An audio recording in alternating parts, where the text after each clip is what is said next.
স্বাধীনতা সংগ্ৰামী দলবীৰ সিং লোহাৰৰ 1915 চনৰ 26 জানুৱাৰীত ডিব্ৰুগড় খলিহামাৰীত জন্ম হৈছিল।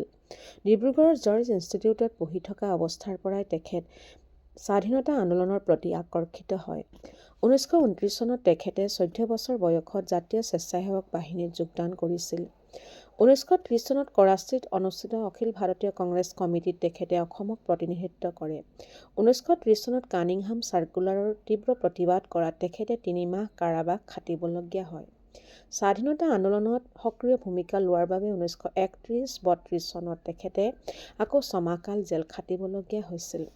দলবীৰ সিং লোহাৰে অস্পৃশ্যতা দূৰীকৰণত সক্ৰিয় ভূমিকা পালন কৰিছিল আৰু ডিব্ৰুগড় সেৱা দল গঠনতো আগভাগ লৈছিল। 1939 চনৰ ডিগবৈৰ শ্ৰমিক আন্দোলনত লোহাৰে উত্তপ্ত ভাষণ দিয়াত কেন্দ্ৰীয় কংগ্ৰেছী নেতাসকলেও তেখেতক প্ৰশংসা কৰিছিল। দলবীৰ সিং লোহাৰ এজন সাহসী, নিৰ্ভীক আৰু সুবক্তা আছিল। তেখেতে বক্তৃতাত ফকৰা যোজনা ব্যৱহাৰ কৰিছিল। 1939 চনৰ পৰাই তেখেতে মজদুৰ সংঘবিলাকত যোগদান কৰিছিল। স্বাধীনতা সংগ্ৰামত ছাত্ৰসকলক জড়িত কৰিবলৈ তেখেতে দলীয় কাৰ্যকলাপত 1942 চনত আকৌ তেখেতে 6 মাহৰ কাৰণে কাৰাবাস খাটিবলগীয়া হৈছিল। 1946 চনত তিনিচুকীয়া অঞ্চলৰ পৰা দলবীৰ সিং লোহাৰ বিধানসভাৰ সদস্যৰূপে নিৰ্বাচিত হয়।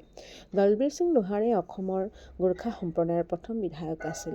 1952 চনত তেখেতে পুনৰ ডিগবৈ শদিয়া অঞ্চলৰ পৰা বিধায়ক হিচাপে নিৰ্বাচিত হয়। 1953 পৰা 55 চনত তেখেতে শদিয়া কংগ্ৰেছ কমিটিৰ সভাপতি আছিল। 1962 চনত তেখেতে অসম চাহ মজদুৰ সংঘৰ সভাপতি আৰু ভাৰতীয় ৰাষ্ট্ৰীয় ট্ৰেড ইউনিয়ন কংগ্ৰেছৰ অসম শাখাৰ উপ-সভাপতি আছিল।